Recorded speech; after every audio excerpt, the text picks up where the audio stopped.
Everybody, do you believe? Do you believe?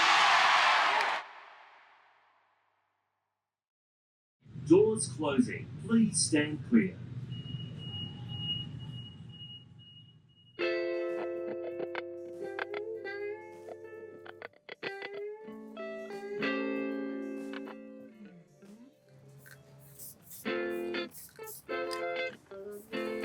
Now go, go, go.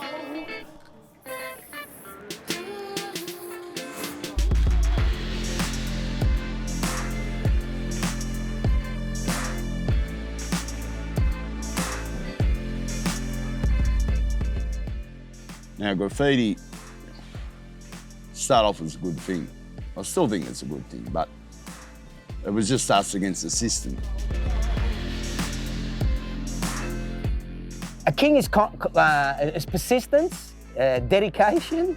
It's someone who has done everything from the simple tag to the next step of throw-ups and then into piecing and then into trains and so on. Go live the proper life and, you know, all your crime stuff, etc., come into it. Like, the whole lot was there, and that's, you know, to me, that's what a king is. To be a king in anywhere where you flex, you know, you have to be a part of all platforms. And I think that that's kind of where he got his, you know, his kingship, because he is the king.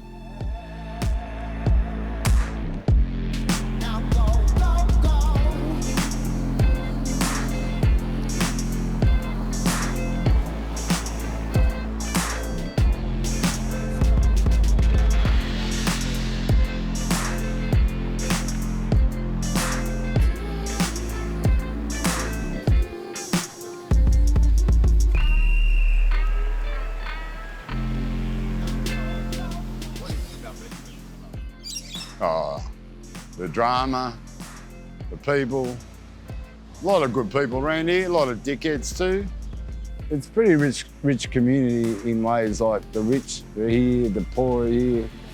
You know, don't always get along, but most of the time it's pretty placid. He mingled in so many different circles. He could mingle with the person on the street, the person who's behind bars, or the businessman down the road, or, you know. He blended in with society very easily, I'd say.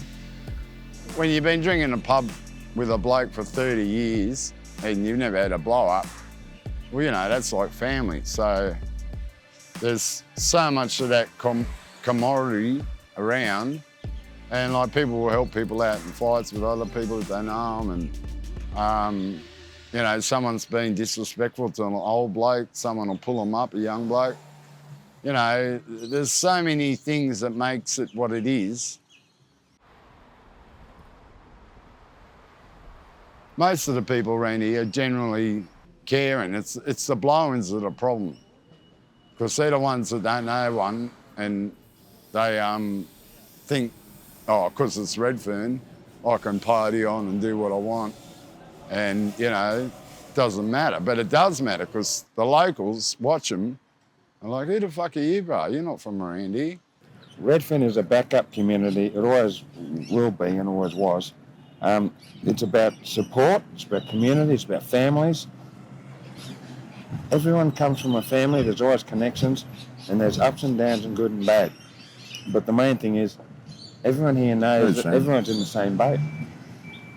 So it's a tough place to live, but it's an honest place to live. And people look up to each other and most importantly in Redfern, we've got each other's backs. Redfern's an interesting area. There's some no-go parts, or there used to be. And Gane used to always be like, you know, with me, I'll be with him or whatever. And I don't care, I'll go anywhere. But he'd say, nah, man, just chill here. I'm going to go to the rough bit just for a second and get some shit. Whether it's a Lucy cigarette or a couple of beers or something, you know, he'd be going there. And we would just wait back, and he'd come back by himself. He didn't want us to go with him and stuff like that. He's like, people dubbed him the mayor of Redfern, man. He just walked around like he owned the place, man. No worries at all. He'd never had an easy life, you know. Like, it was never never going to be easy for him, you know. It was against the odds from probably when he was born, you know. like a lot of kids that we grew up with, but he carved out his niche, and he did earn that title. Tell us why everybody loved Winnie. Winnie was a great dog. Winnie, I think, for Jules was a companion, someone that he felt, you know, he could trust, but gave him a lot of love and affection back. People associated Redfern with Gane because every time we went to fucking Redfern, it was because fucking Gane was there. Mate, you only needed to walk down the street with him to see him shaking hands and just being that regular, everyday sort of character that he was, the larrikin. All those things for me particularly fed into the legend that was Gane 2. Gane embraced it. Like, I remember when he moved into the area, and he became part of that sort of fabric, you know, and he embraced it. Yeah, he's an inner city kid.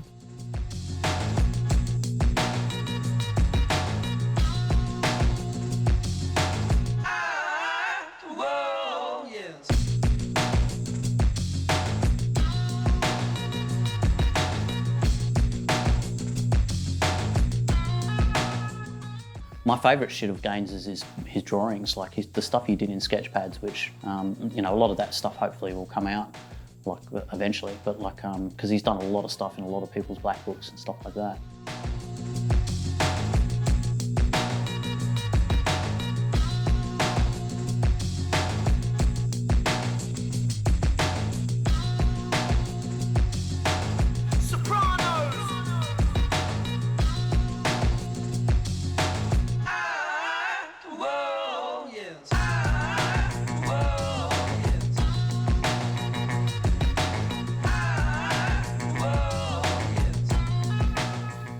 Just a legal wall today, don't have to worry about coppers, no charges, got permission.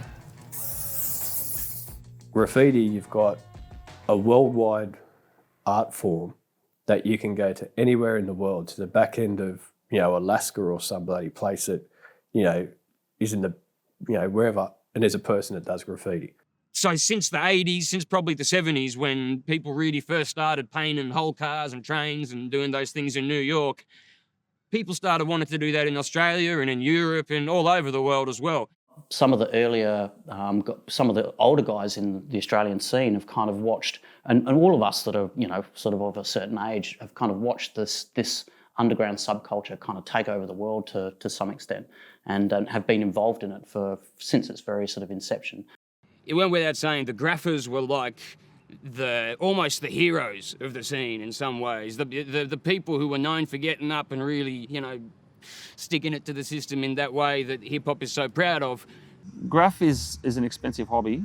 You know, like a lot of the dudes now, you know, when they get married and have kids or whatever, and they've got responsibilities, they still love the art. So instead of souping up a car or, you know, collecting stamps or whatever, they'll buy paint, and that's their outlet, that's their expression, and they'll paint it, you know, every couple of weekends or whatever. For a wall like this, probably about $300 involved. You reckon, Rob? Yeah. Yeah. So we beautify the area, and we get nothing for it, but that's life. I always enjoy painting, jeweling. It's no thinking, just drinking. And, you know, some artists are very pedantic about how they want it on the wall and how everything should fit in. And it's just nice to come out with people and just paint and do whatever. And I think that's essentially what graph's about. You're just best of mates when you might not have even known each other. Within the first hour, you'll just click because you're just graph writers, and that's what we do, that's what we talk about.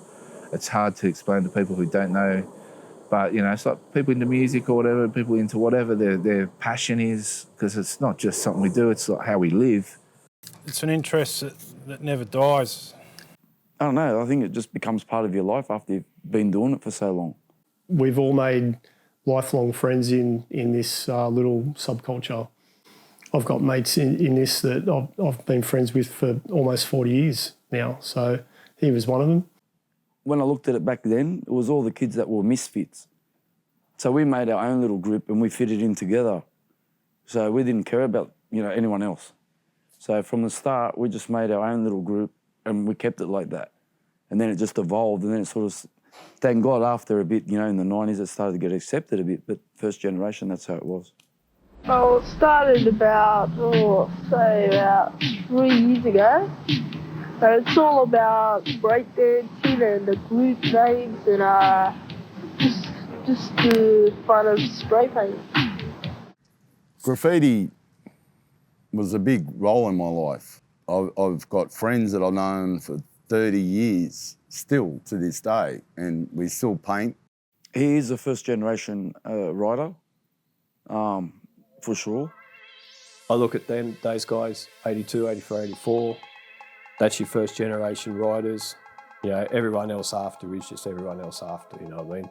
The 80s graffiti and the 80s people were, we used to battle each other with, not just with graffiti, with breaking as well.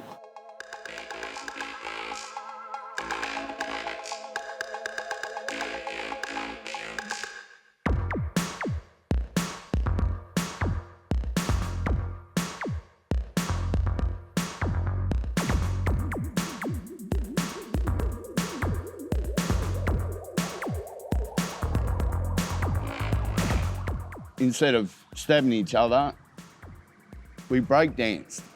So if you had a problem with someone, same thing goes with graffiti. If you had a problem with someone, you'd do what they call a battle.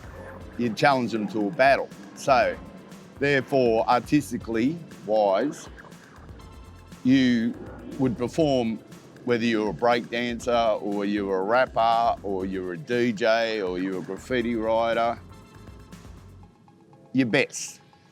But, you know, at the end of the day today, you know, you got to battle someone, they've got to pull out a knife or whatever else. Back then, someone would win the battle and then we shake hands and cuddle each other and then we go to do the trains together. You had a peaceful outcome, which I liked, because it was more about proving your ability than proving how big your chest was.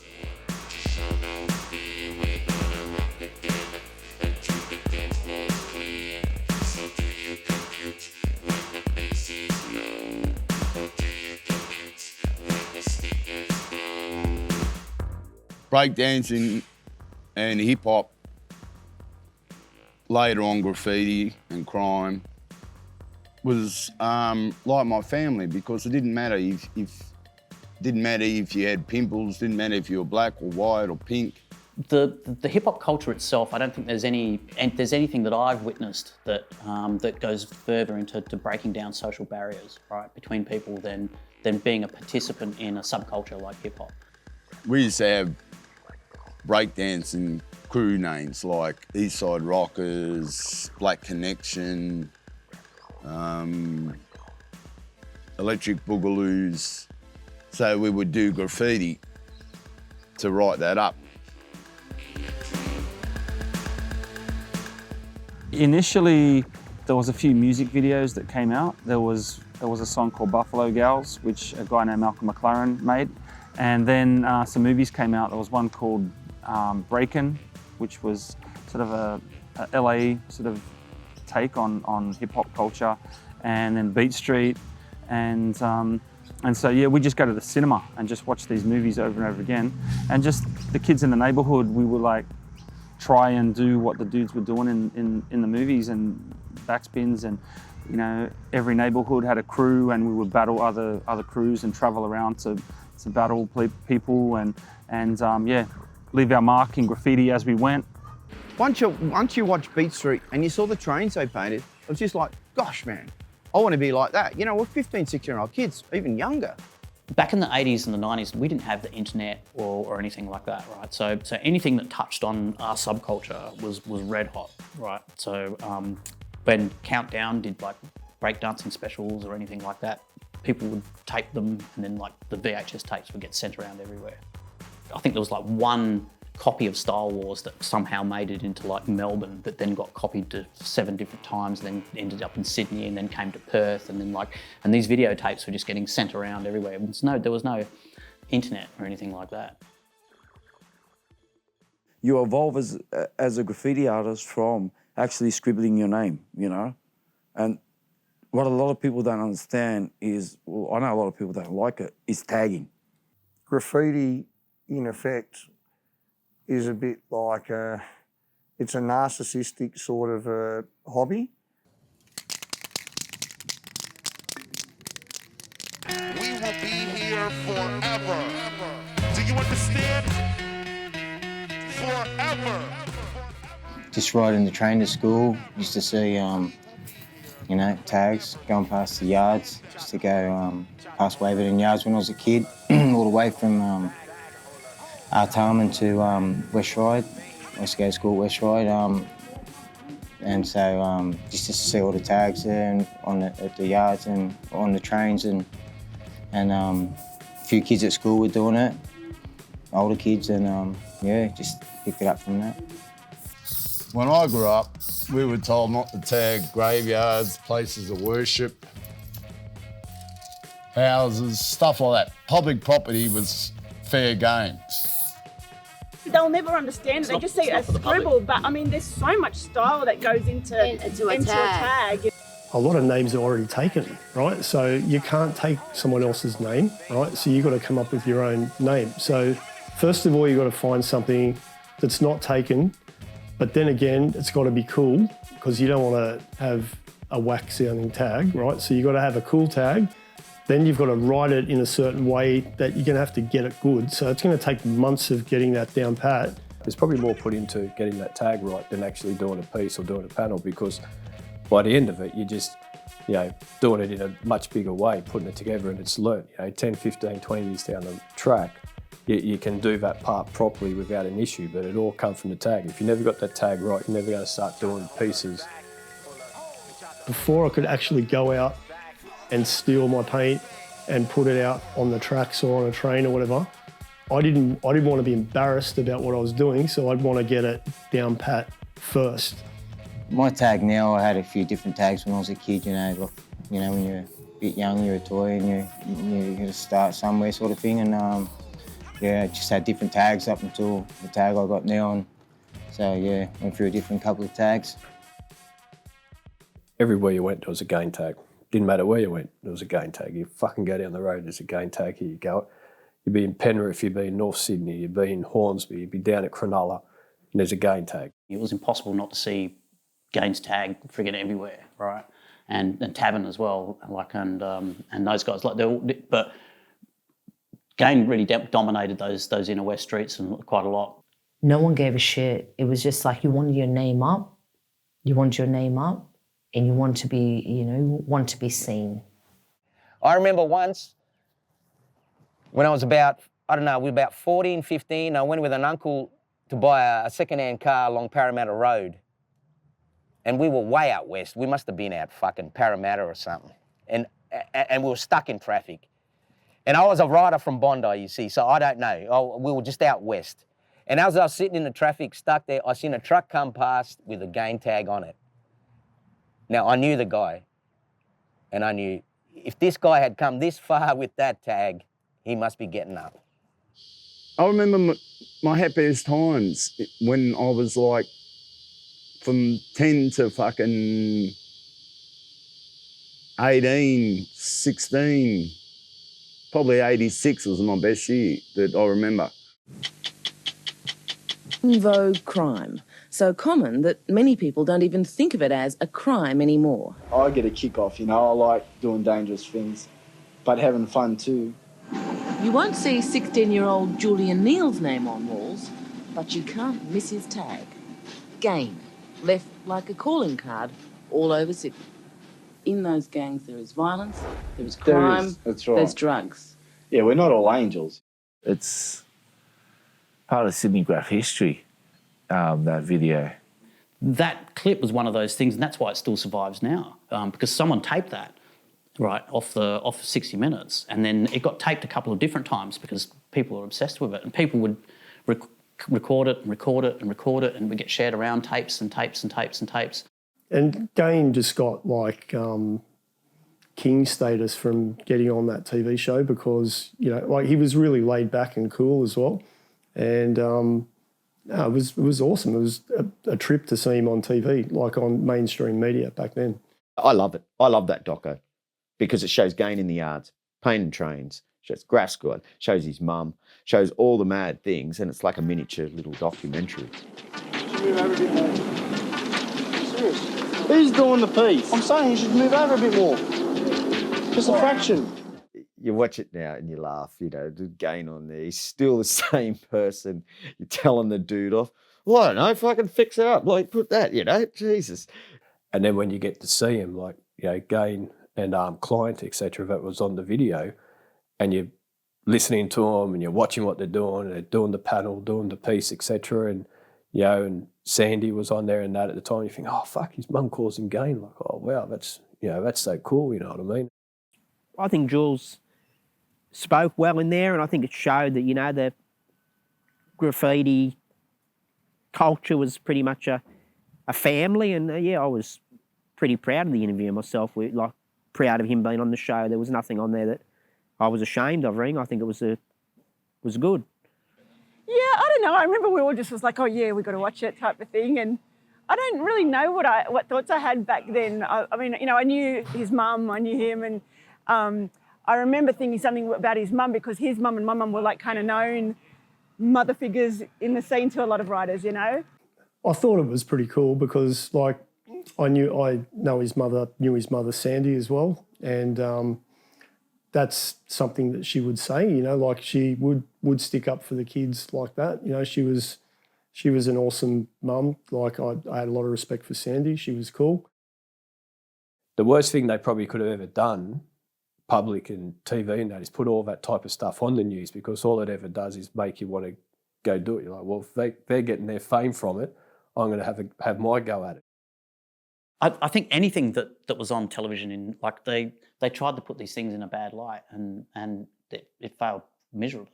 In all the writers' eyes, he was now a hero because they've like, just by putting his stuff on TV, it's like he kind of made it. Do you know what I mean? Like, because we all aimed to get our stuff out there to be seen because there was no internet back then. The trains were the internet.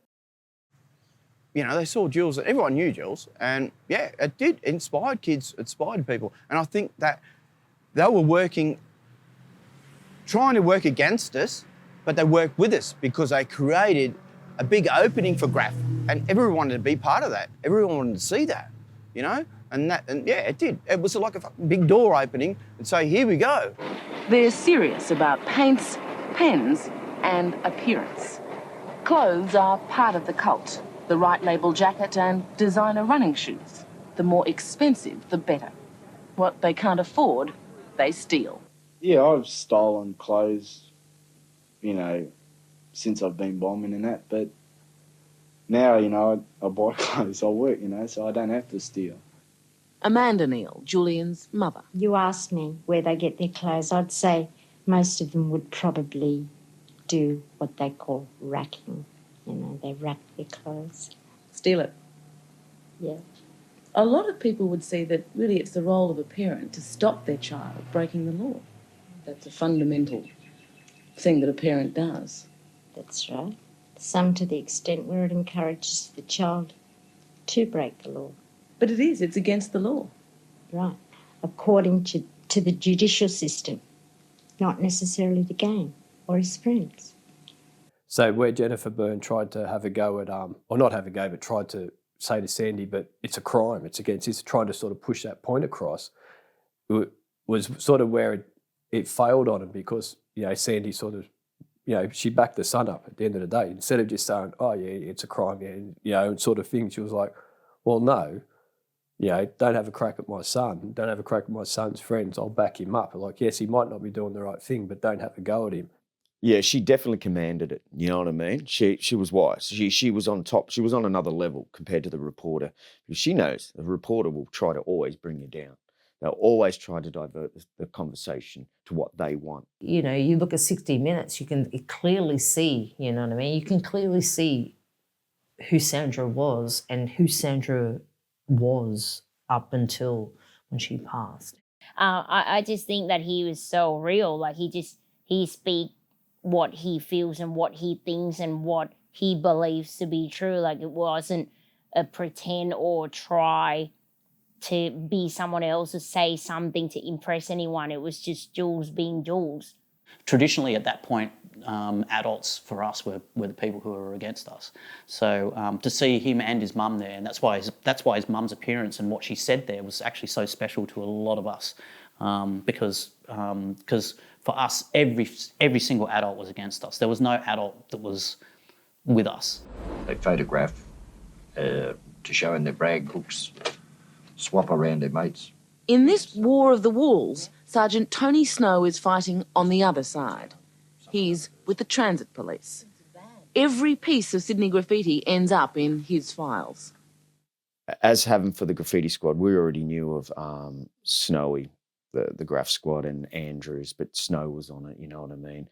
I had run-ins with both of those guys, and as probably most writer did, and I ended up I got charged with graffiti early, like in 1985, and that was by Sergeant Andrews, and he proceeded to take me home after getting charged and took me upstairs where he tried to crack onto my mum, which was like standard practice. I'm not the only one. I've spoken to heaps of guys that he did the same thing to.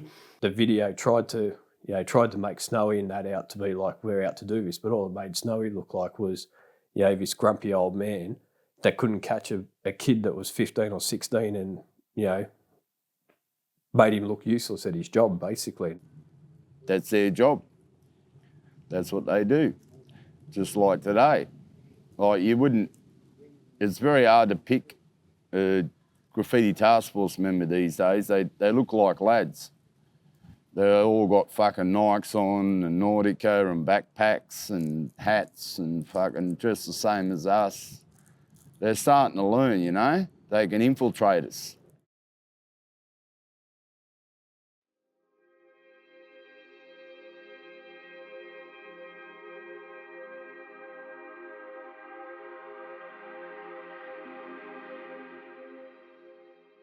I grew up with a mother which I love, and I do not in any means say she's a bad person, but I wasn't supervised as much as I should have been.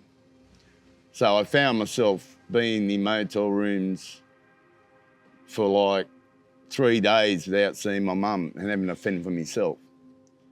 How old were you? 8 onwards. Shortest period of time in the school was 1 day. Got into a fight, got kicked out.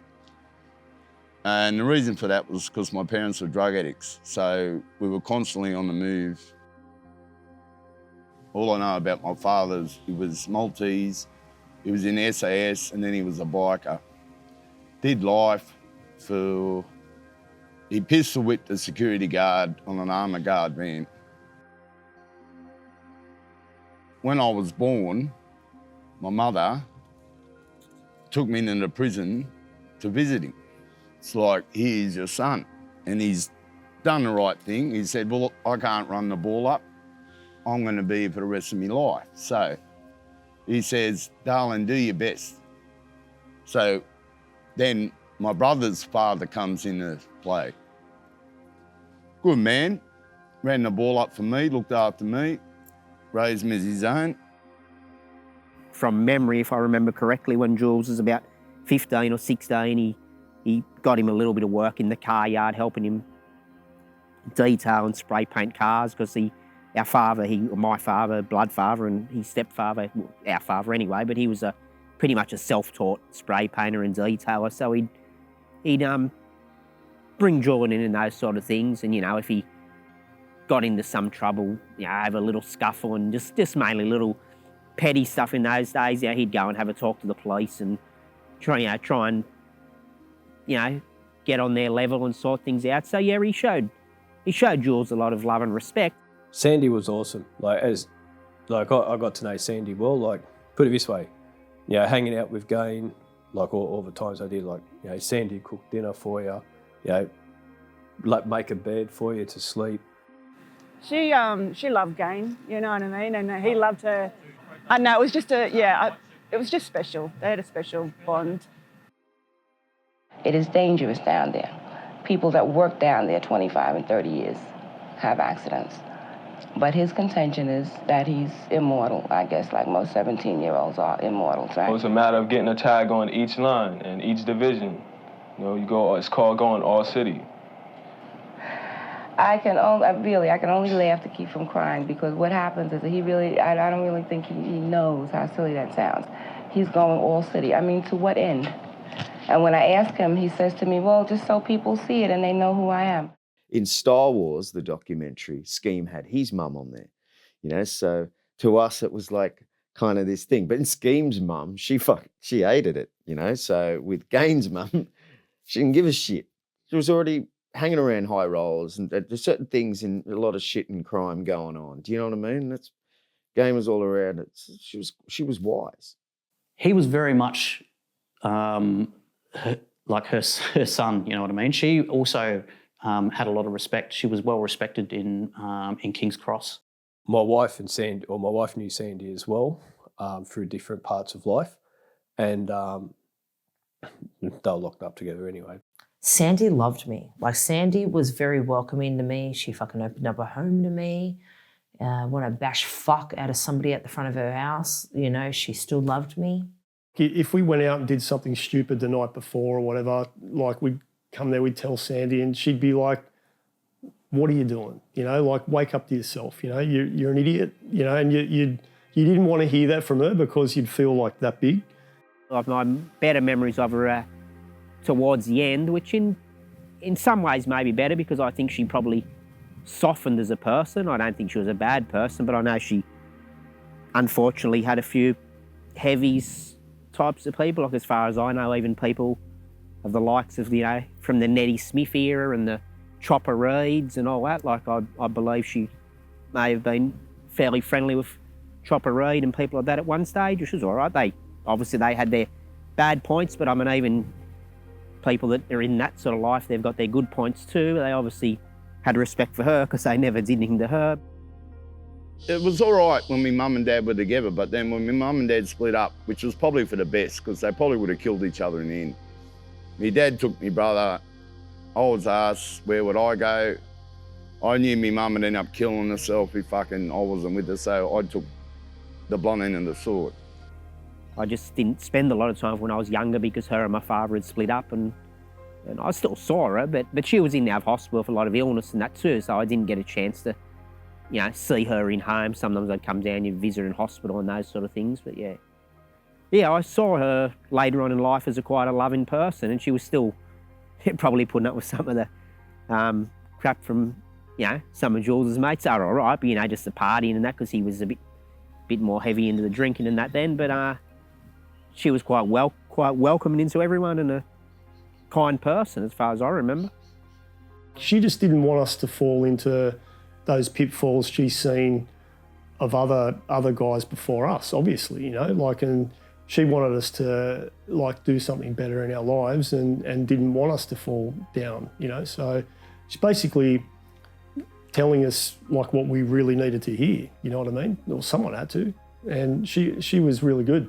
She had a real way of, a knack of saying it to you, and you'd be just thinking, maybe I won't do that again next time, so not smart. What sort of impact did it have on him when his mum passed away? Look. I'm not good with all that type of, things where you see their emotions and that. But I can tell you he was cut. He looked like he lost a very good mate. I think just with Gane, also at his house just right before his mum passed as well. So that was pretty full on with Rivals, because Rivals was another really close friend of ours, was close with us all and around that time. And he's the one then was telling like Gane's mum, that you've got a problem. It looks like you've got a problem there with your liver, bloat, and basically led her to hospital, you know what I mean? And a couple of days she passed. There wasn't a lot of graffiti going on, and I was living out at Lakembo, and I started looking at subcultures, whatever you want to say, Beach Street, and all, like this started, and it started us doing graffiti, scribbling, and I met Gane on a train, scribbling, as you'd say, whatever you want to say, tagging. I remember him hanging around, probably 84, 85. He used to hang around. He was only a kid back then, very young, probably 12. We were about 13, 14, maybe 15. He was young. He was always a couple of years younger. And he just hung around, and as far as I knew, Rexy took a liking to him more than anyone. Took him under his wing, watched over him and that's why we let him hang around the crew. Gane and I met in the surf in Bondi Beach. It would have been in 1984. I only knew it was Gane because he had a Gane tag on his surfboard, and he like hit me in the water. So I was like, that's Gane, the writer. Like, what are you doing here, you know? So that's kind of how I met Gane. Back in the days when we were quite young, I met Jules just running around on the trains, and he was only something like 12, and he had quite a rough life, and his mother, his father, they were a little bit of trouble, and yeah, I think he was going down that same path, but it was a path that I think he needed to lead. The first time I met Gane, I said I was with Roski, and I think it was Skay, I'm not 100% sure, but someone else, and we were up at the Cross, and we were trying to buy a bottle of alcohol off these guys that had obviously racked it from somewhere. They were probably just trying to get on, and they wanted us to go up around the back of one of the alleys to you know, give them the money so we get the bottle. Gane was coming down the street. I went, oh, you know, can you come give us a hand for a sec, you know, basically stand here but look tough, etc. And he did, which was good for us, so we didn't get bashed or robbed or anything. We got the bottle anyway, Gane took off, and we went down the back end of the streets and got drunk. So that was the first time that I directly met Gane. Like, I knew of Gane, obviously, tags, everyone knew Gane around with graffiti through Sydney.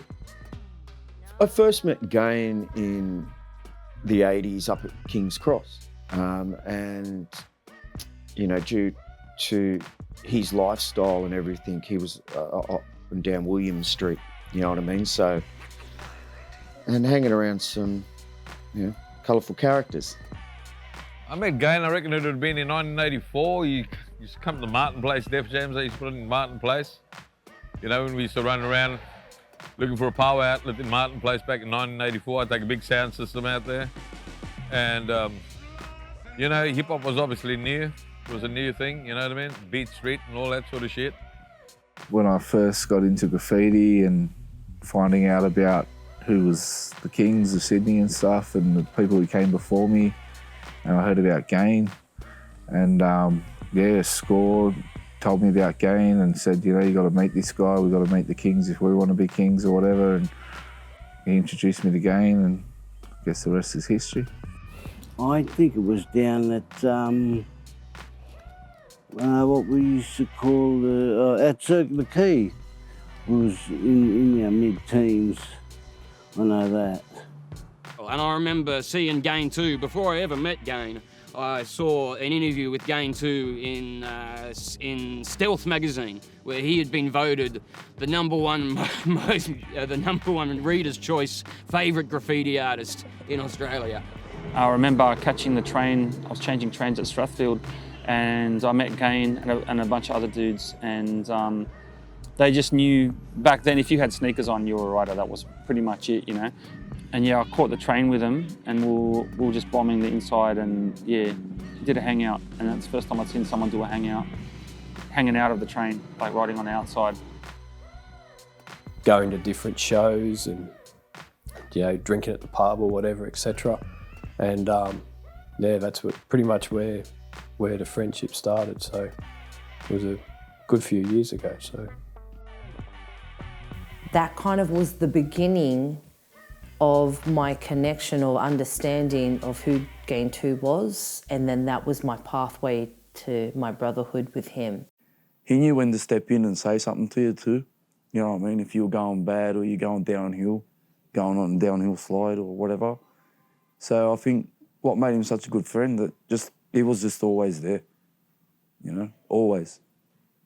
And when I first met Jules, really, I think at the time he was the only friend of his that was accepted of me, of him being with me and us being together. And, you know, he was happy and Jules was always happy for us.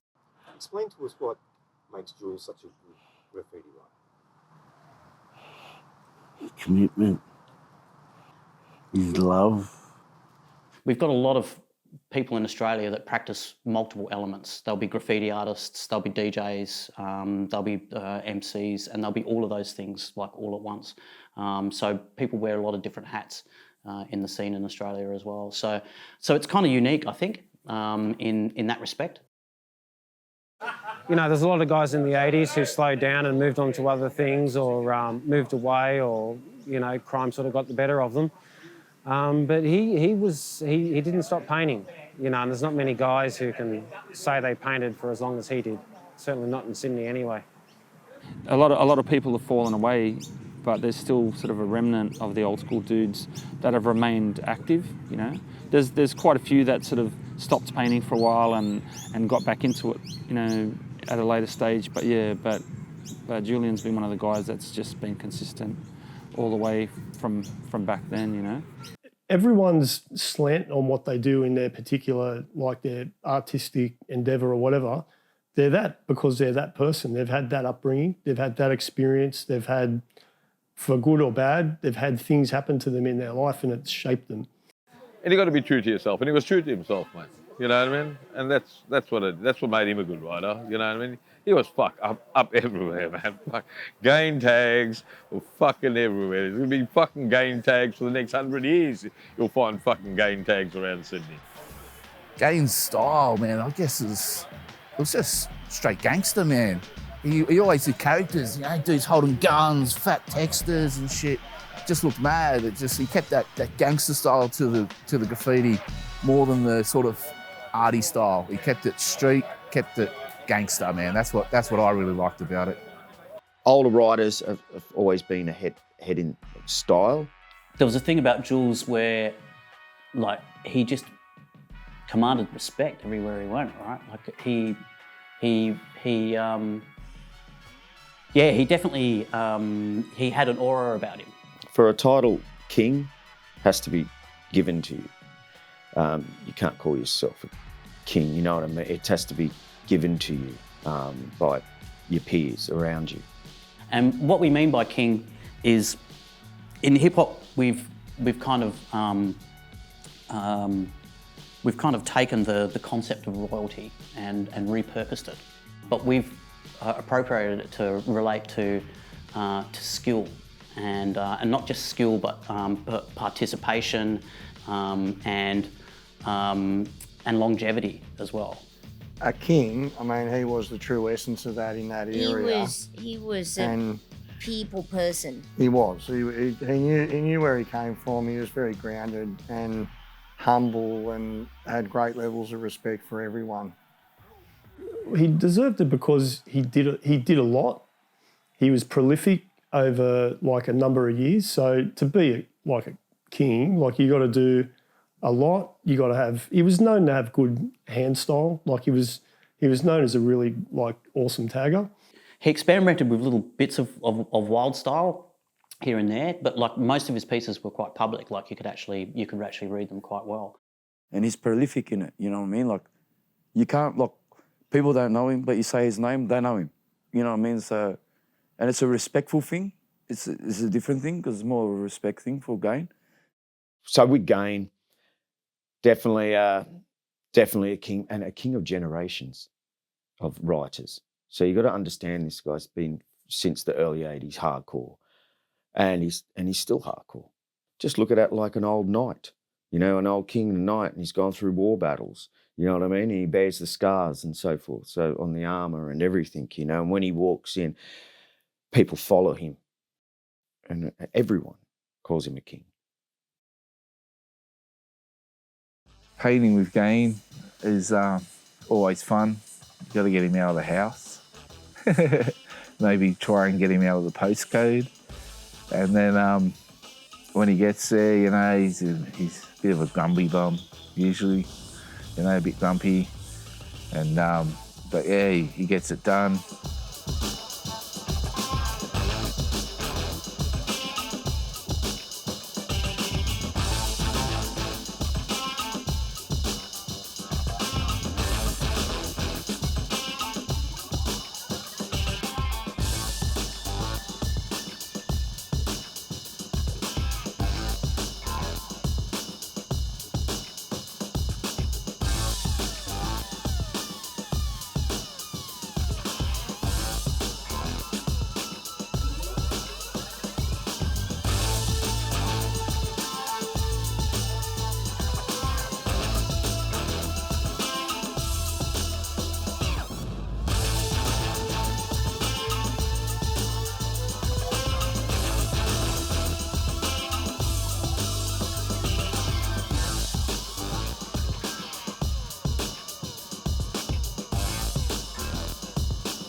One, two, three.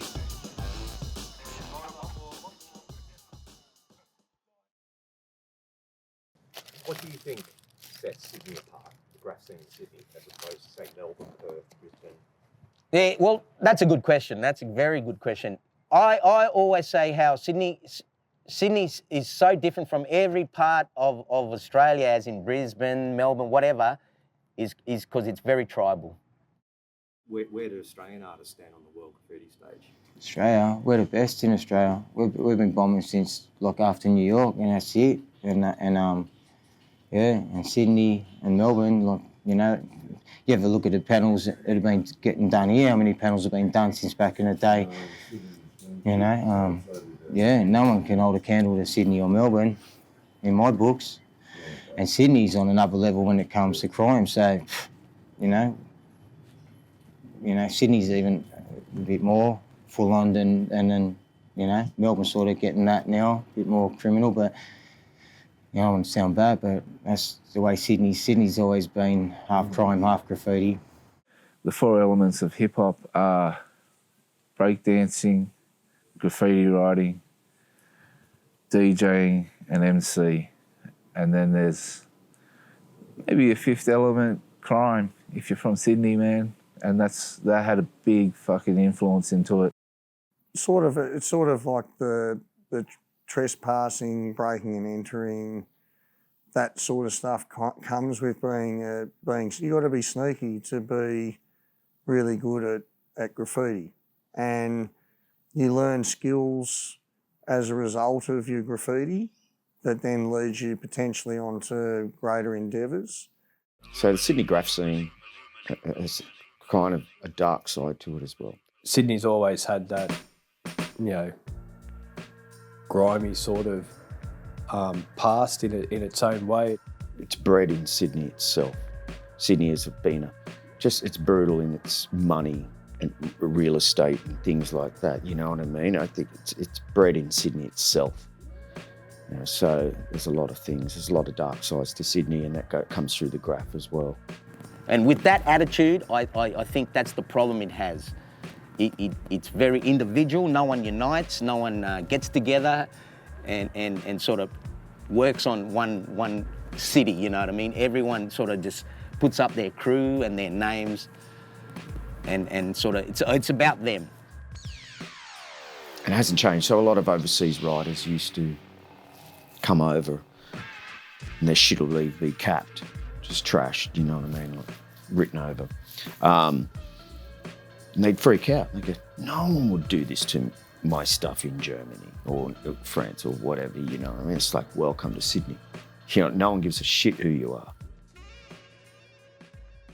The thing in Sydney is that the graffiti writers were a bit different than every other state. We were more criminalised.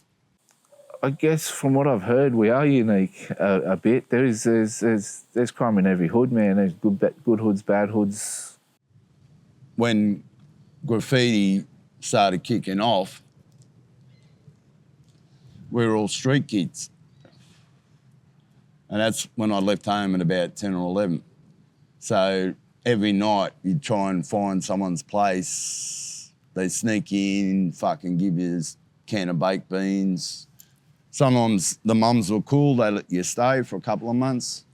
Then there's no dole back. Well, you couldn't get a dole when you were 11, so you got to make your own money. So at first, we used to just rack. And then we had to steal paint to do graffiti. So we'd do over shops or we'd rack paint.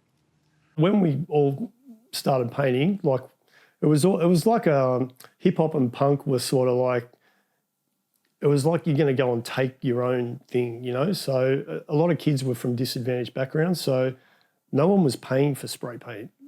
We had to get paint to paint. So, of course, we'd go into a store, you know, you wear your favourite pants and, you know, they'd hold up some cans. And we were only skinny kids. So you'd put about 4 here, 4 at the back. If you could fit in more, even better. There was a shitload of girls. Well, when I say shitload of girls, I could probably count them on, 5 fingers. And they were very enthusiastic as well. So I was a part of that movement. They would make me dress up like a really girl, put high heels on, and go down to Oxford Street and steal all the buntlacks. Distraction. You were distracted. Because I was the only girl and they were looking at all the boys, but I'd go in there, look real pretty, racking more buntlacks than any of these put together, because they were watching the boys, because they didn't think. See, this is what I'm saying. It was like, yeah, they thought it was a male thing, but then you had females. We had nothing but hardware store or auto stores. And, like they were our biggest suppliers, I suppose you could call it that. We're saying to those out there doing it, we have joined forces with the Police Transport Command. We've got more technology now to be able to catch them, and we're coming for them.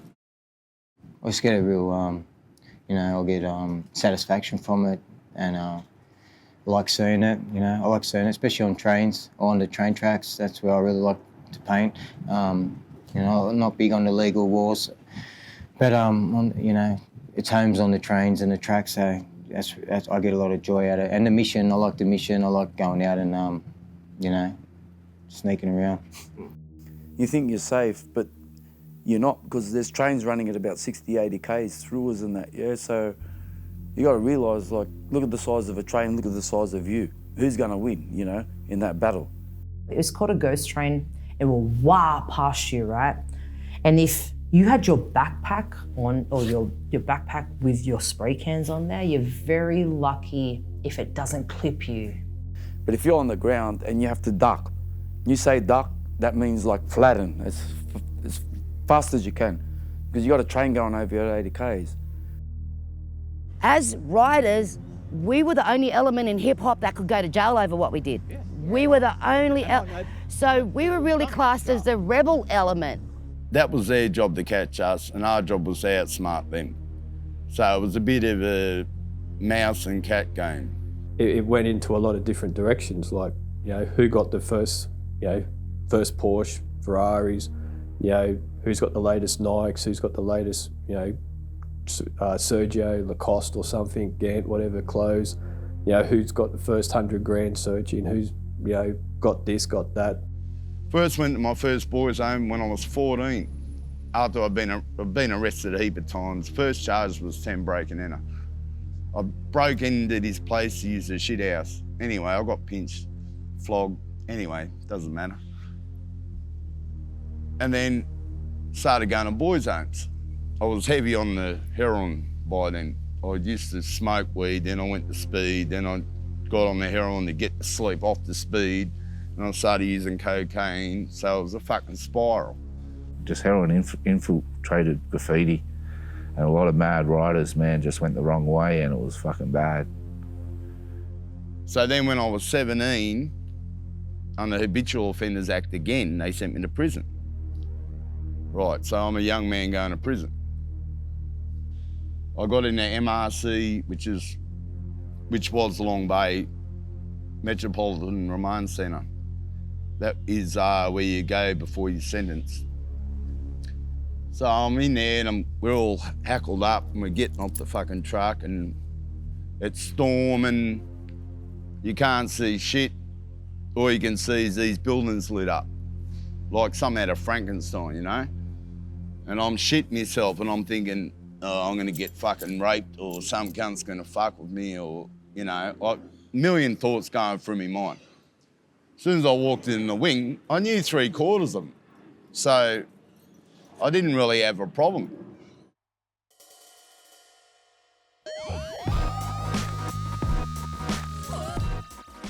I got arrested once by the anti-task force, not graffiti task force. Nah, the thieving searching task force. Yeah, the fifth squad. And I get down near the SPC, they got their own building there. Or they might have moved by now, but.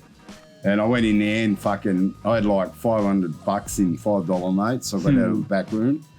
And all I was doing was checking out these fucking Recaros in this car on the street, right? So it's not like I'm break into it. And then fucking John Raymond, the dog, he's fucking pulled up and fucking said, "What are you doing, mate?" And I was with my missus. I said, "Fucking no." And he goes, "Oh, well, you got any ID?" I said, "No." And he goes, "Oh, well, you got to come back to the station." So I go back there and then as soon as they've got like the big board of fucking the most wanted criminals and I see me fucking head on there and I went, "Oh, fucking great." And then he's trying to pinch me and he's going, "How can I verify your name?" And I said, "Oh, ring me dad up. He's the one that lent me the money. He gives me like a certain amount a day, you know?" And he rings up my dad, he goes, and lucky my dad just fluked it in. He said, "What dominations have you given him?" He goes, "I'll give him $5. I'll pay him his allowance in $5 bills that I don't use." And just, I don't know if it was a mental thing or what, but yeah, he had to let me go and let me go with the cash too. I was pretty lucky. But look, and every time they ever pinched me, they never got me for my name. I always managed somehow to get out of it. I was just about to say, that's the funny thing. They know who you are. Like tags all over Sydney, yeah, from 30 years. But still never been charged for his actual tag. It's on Intel. It's on, yeah, of course it's on Intel. Even me jail Intel. The cops didn't know who I was because I was from Liverpool. Yeah. I'm a city rider. Yeah. They didn't know me and they rang Snowy. They said, "Oh, we've got Outlaw here, but we don't think it's him. It's just someone copying a tag off the seat." That's what I told them. Yeah, I had train keys on me and all. Yeah. And he just said, because he's at Chatswood, I'm at Livo, he said, 6 o'clock in the morning, he goes, just charge him for what he's done. So I seen Snowy 2 weeks later, he says, "Oh, we caught someone tagging you a tag." I said, "That's funny, I got caught the other week as well."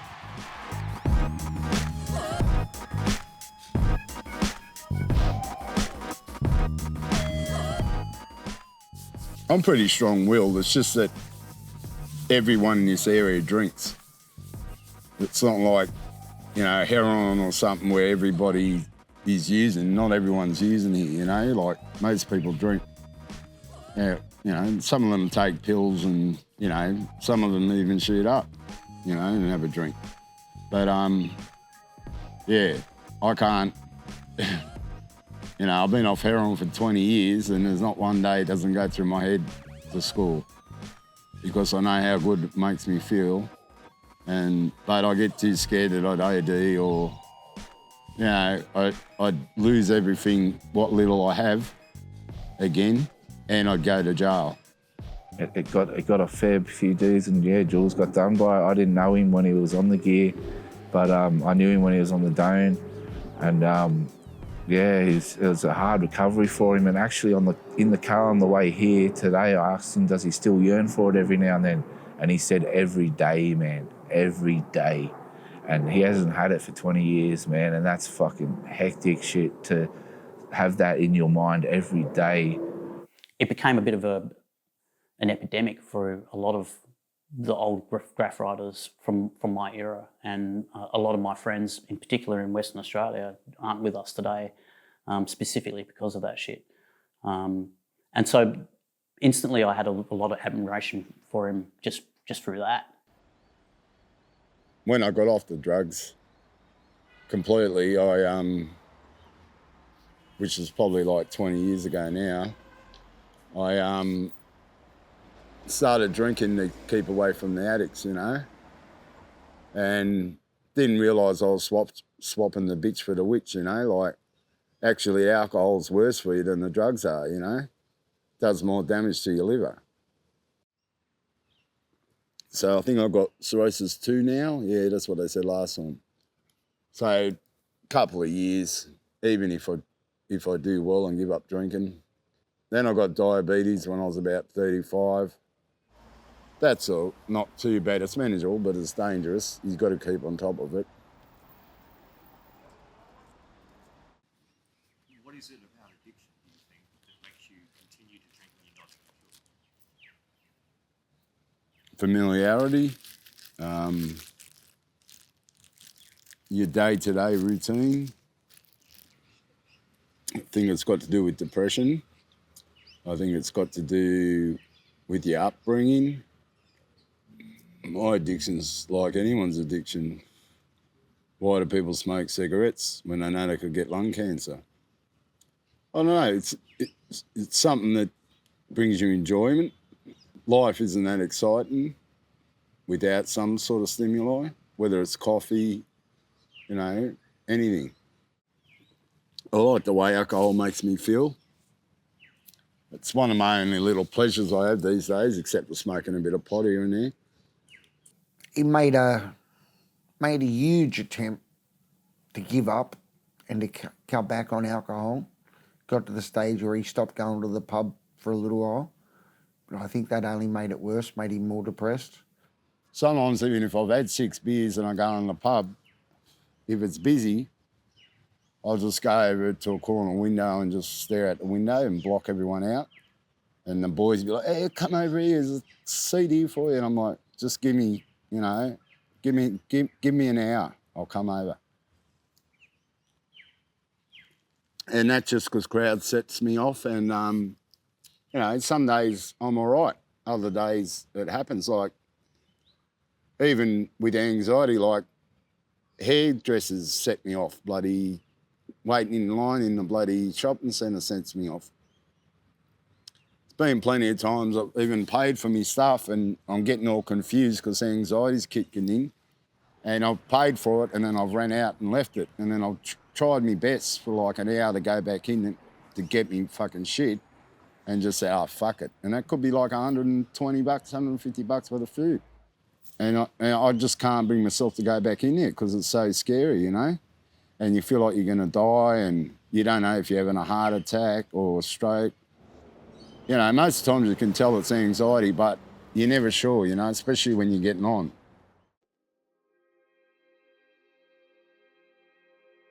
What would you say to 15-year-old Jules if you could go back in time and tell him, with your head now, with what you know about what's happening in life? 15-year-old Jules wouldn't listen. Because when you're 15, you think you know everything.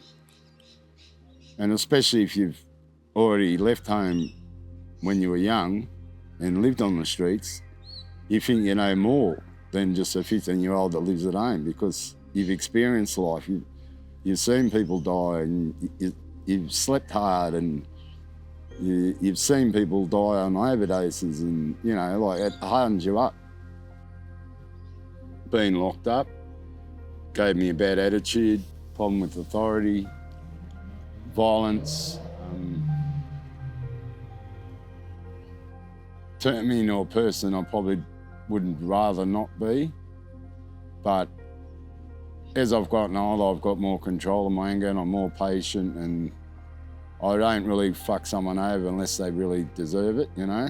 Where even before, I wasn't like that.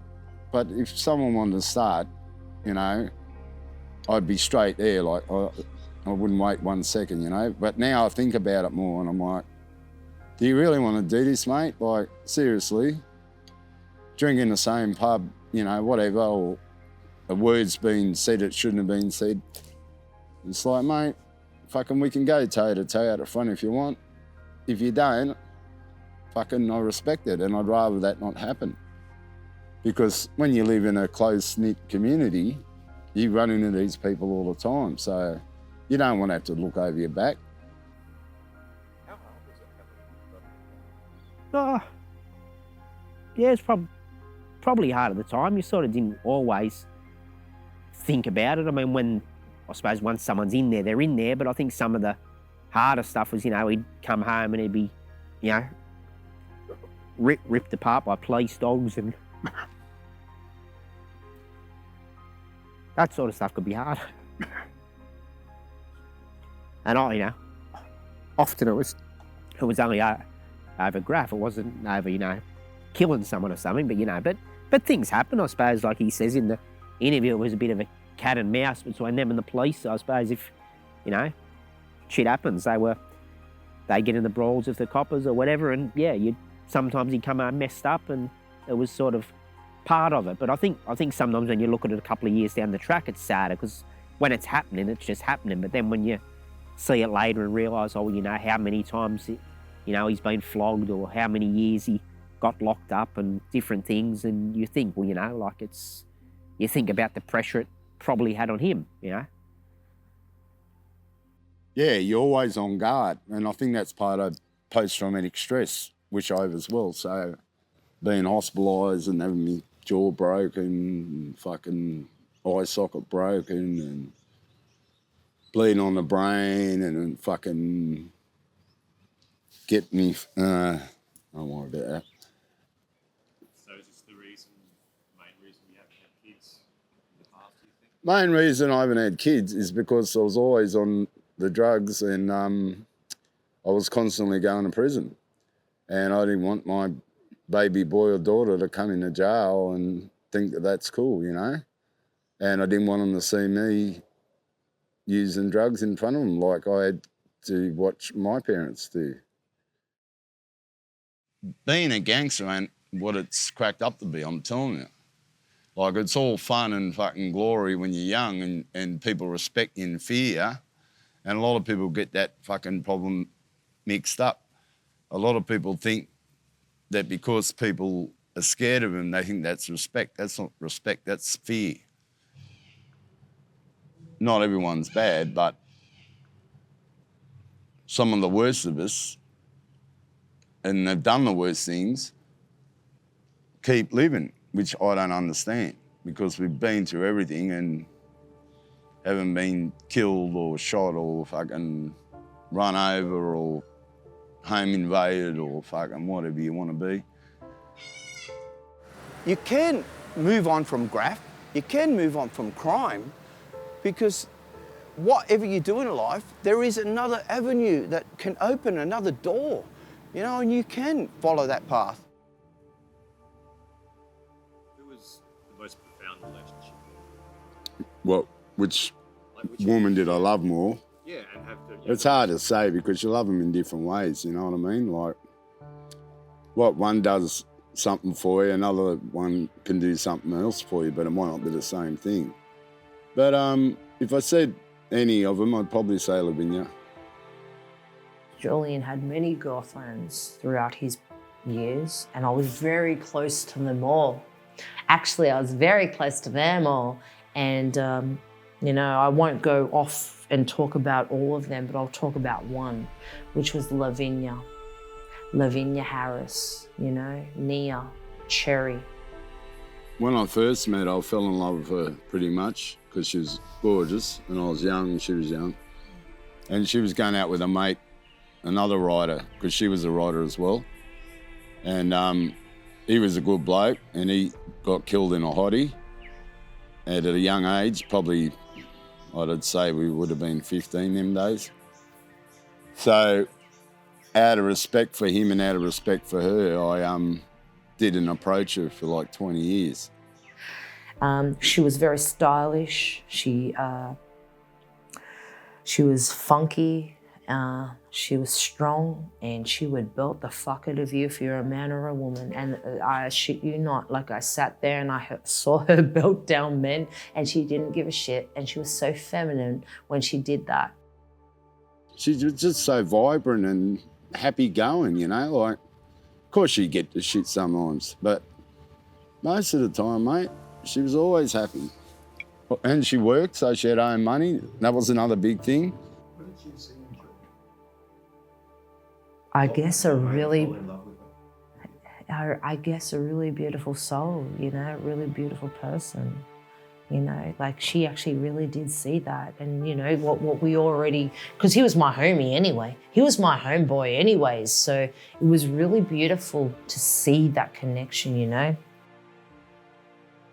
And I didn't realise how much I cared about it till she was dead. So I suppose I was taking it for granted. It's been 10 years, actually. Last weekend was the 10th year anniversary. So we went up to Gosford to visit her. I felt like he was at his prime, you know, in terms of health, wealth, and, you know, like I guess when you look at all those outlines that he pumped out, definitely, like he was pumping those outlines as well when he was with her. You know, he was creative. He was still open to that. She allowed him, she embraced it because she was a graffiti artist. She painted the lines. I painted the lines with her. Once she's gone, you realise you're on your own. You know, you don't know what you've got till you lose it.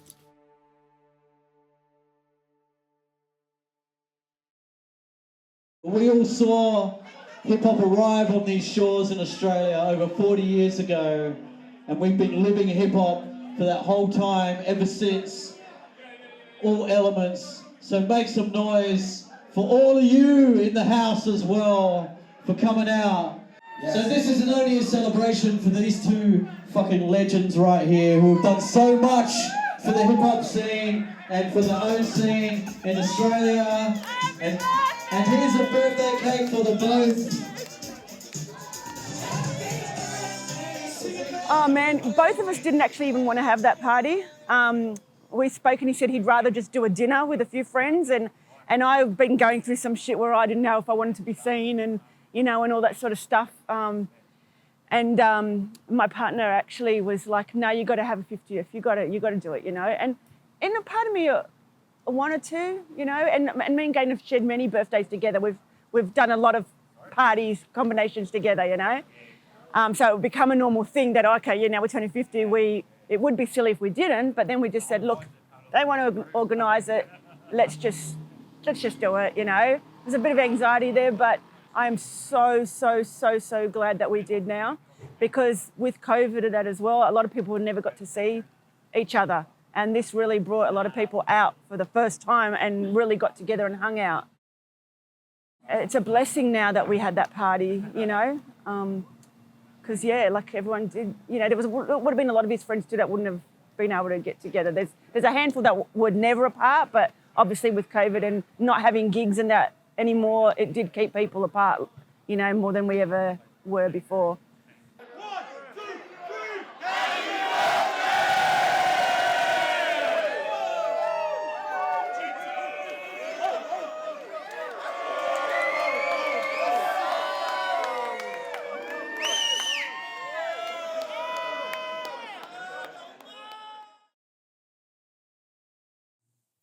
What was his diagnosis? Liver cancer. And he had his tumour. The tumour was, you know, growing. So that was the diagnosis, and he was given 7 months. So I knew that he had liver cancer when we went to the hospital with his foot. And then we got appointments to see a professor and then to see the foot specialist. And through that also he went on a cannabis oil trial. And so then we would see the professor like every 2 weeks, and liver specialist as well, about the same time. I knew he was sick. I'd gone to see him, and he told me that he was sick. Can you explain how Julian was treated by the medical community? I think they were kind of cold. Yeah, except for the palliative care team, of course, they're different. But the liver specialists, they're a bit cold in their approach.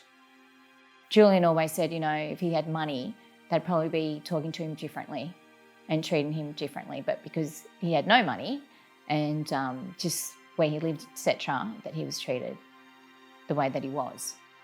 And it also makes me wonder a bit about, you know, Julian's like diagnosis and all that kind of stuff as well. And because it's not just, it wasn't just them, it's like the whole area, like that whole suburb and area is all, you know, like people who are struggling with life. As we get older, you know, lots of us have got problems. You know, let's not fucking shy away from the fucking fact, you know. I mean, I got fucking problems. We all got fucking problems. You know, just don't be scared to talk about them to someone, you know, to one of us, you know what I mean? There's a lot of us.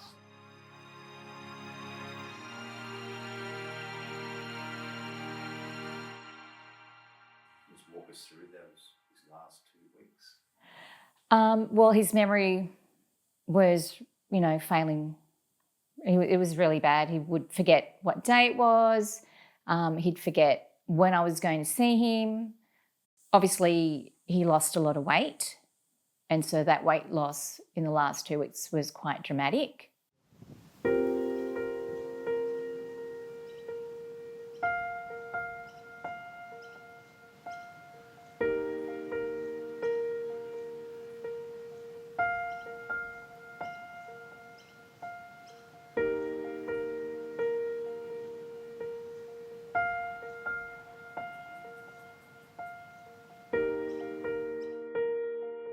What went through your mind when you found out that Gane had passed away?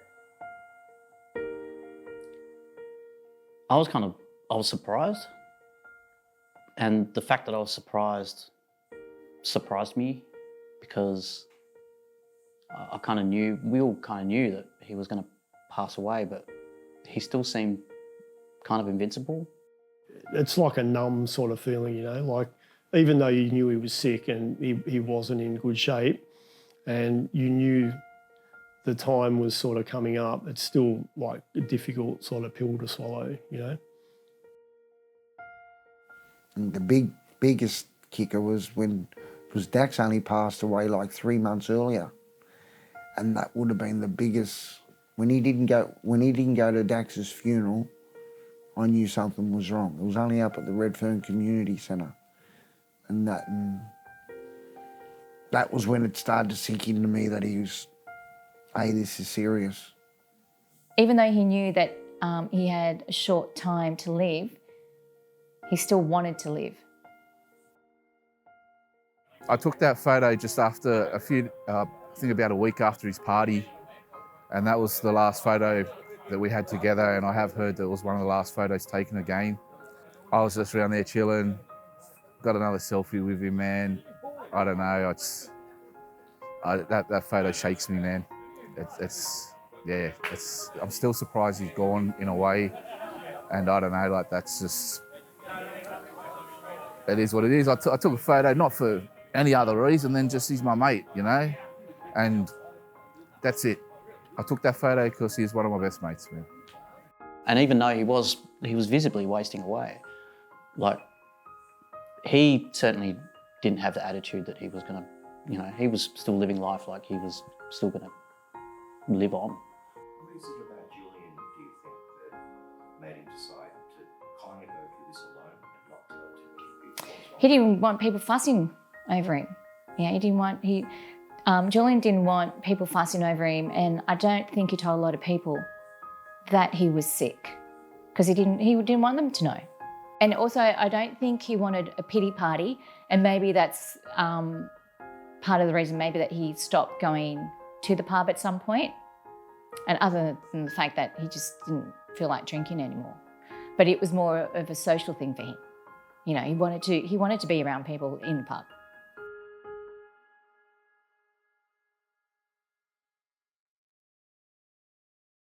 Welcome, everyone. Here today to remember, to honour, and to celebrate the life of Julian Myron Neal, better known to some of you as Jules, Gane 2. We're here today to celebrate his life. I'm still lost for words.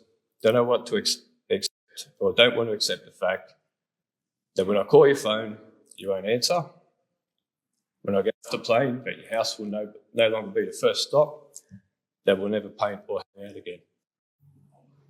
I was speaking to Sarek the other day, Paul, a good friend of his and mine, And we've been watching all the footage online and all the dedications that have been coming out for him. And Paul said, "Is Gane actually like the king of Australia?" I was like, you know what? I think he might have been. He liked BMX bikes, fast cars. He was known to borrow the odd Porsche. And obviously his love for graffiti and hip hop, where Gane would become a significant and respected name. Yeah, I'm not going to say Derwin out because Gane used to freestyle things. He didn't write it out for my wedding, so I'm not going to write it out for this.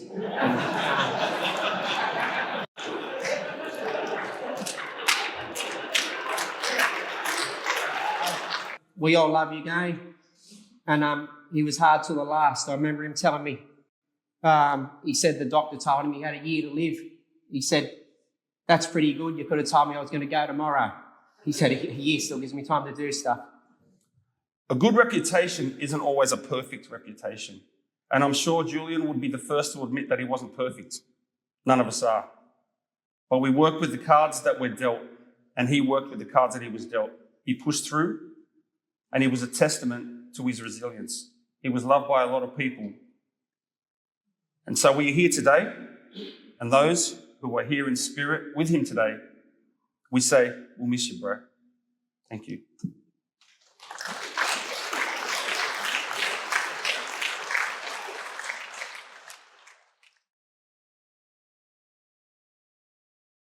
Not all funerals have to be sad, you know, and although Gane was only 50 when he passed away, he kind of lived maybe 5 lifetimes in that 50 years, you know, like he'd done so much and crammed so much into it that it's not acceptable, but like it was a celebration of that. Do you know what I mean?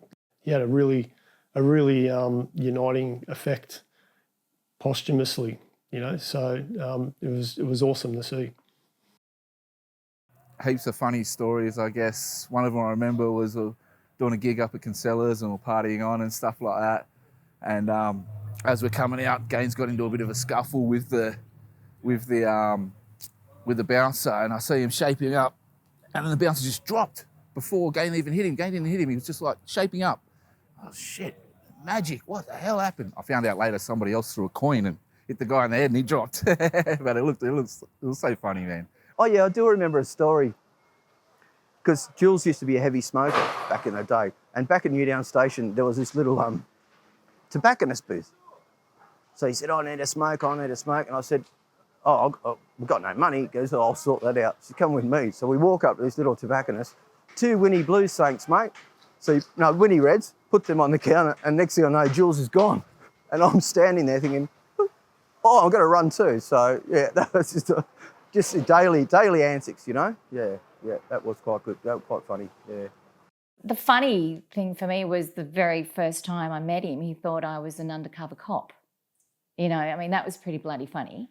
And he'd always bloody come and grab your ass, and I'd always punch him, you know, like, but he'd still always do it, you know what I mean? Like, even at the birthday, me and my partner walked past and he comes up and I was just like, dude, like, I was like, fuck you know what I mean? Like, yeah, but it wasn't any disrespect. It never was taken as disrespectful. It was just a shit-stirring attitude, you know, and yeah, maybe he thought he could get away with it, but he knew he couldn't, but he still bloody tried, you know.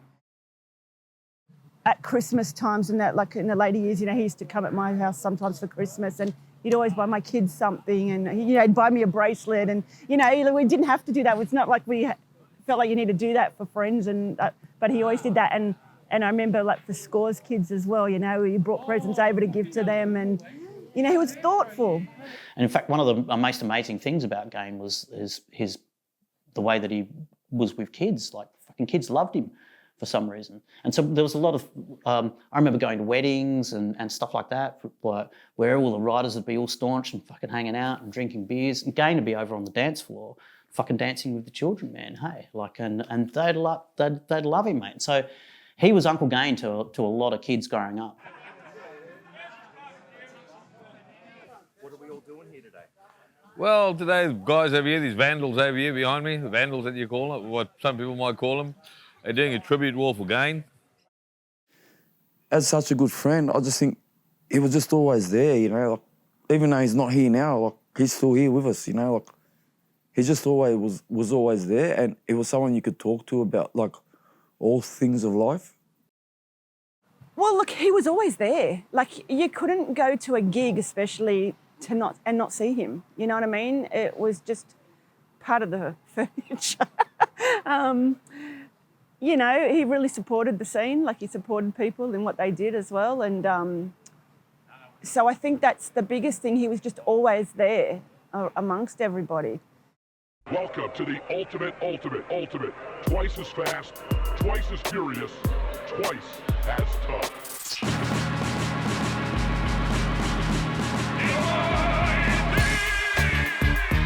All stars, ultima. Fist first, indestructible from birth.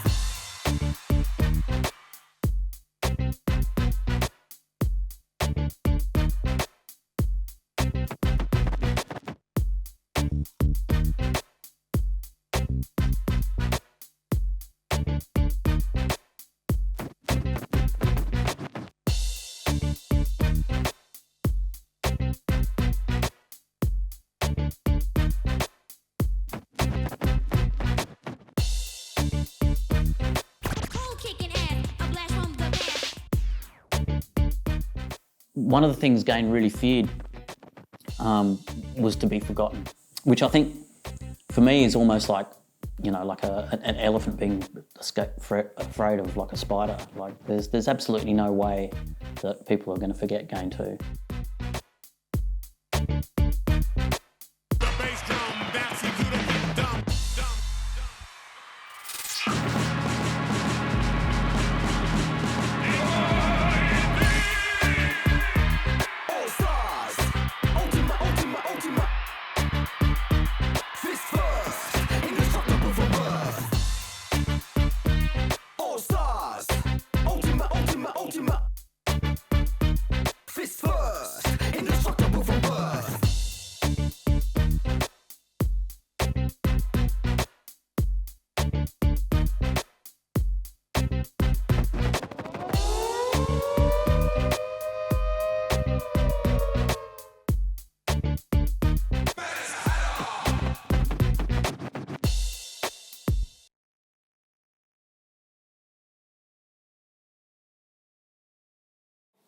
How do you think the world's going to remember Julian? Well, we're talking about graffiti guys here. He's already been remembered hundreds of times over by dedications like myself and my other peers have done for him, and rightly so. He deserved it. Yeah, his legacy will live on, I think, for a long time with this scene. And you know, it'll probably just get stronger because there's some people where, you know, a name has to be told, and his name will be one of those names that will always be told in stories. People won't forget his name in graffiti circles for any, you know, like he'll be remembered forever. You know, that's something that will be passed on, like his tag name. Yeah, so he'll be remembered. Don't worry. I look at it from the graffiti scene, so his name will always be like a legacy. It'll still go. It'll sleep like. Another 25 years, people will be talking about Gane. He wasn't a guy that necessarily wanted fame, from what I can tell in all my dealings with him. He loved people, and he loved people being around him because he was one of those people that liked the connectivity of human interaction. If Julian was standing here now for 30 seconds and it's the last time you've got to talk to him, what would you say? Thank you for the good times, and I'm sorry it has to be like this, but I love you, my brother, and that's always going to be how it is. There's not much I can say, but yeah, I love you, my brother, and thanks for everything that you've done all my life. Yeah, that's how I'd say it.